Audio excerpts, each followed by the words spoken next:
Në dërgimin e dosjes për gjykim, SPAK thot se veprimtaria kriminale e vëllezërve Hajdar dhe Franc Çopja daton rreth viteve 2006-2007 në Itali.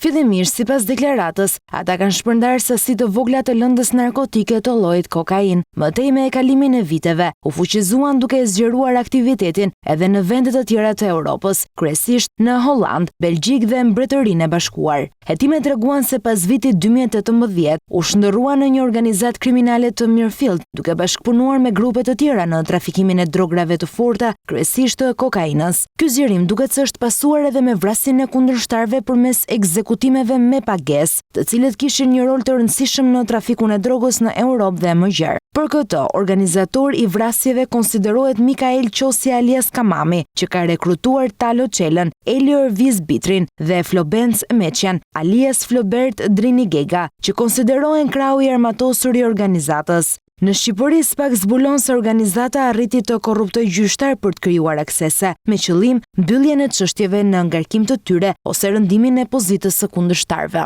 Lidhjet në organet e drejtësisë konsiderohen pajtime Fetahu, e cila në vitin 2020 ka qenë me detyrë gjyqtare në Elbasan, dhe Denada Tode, sekretare gjyqësore. Efektivët Agustin Qinari dhe Martin Muse konsiderohen lidhjet me policinë. Me mbylljen e hetimeve, prokuroria e posaçme thotë se po vazhdon puna për zbulimin e emrave të tjerë të përfshirë.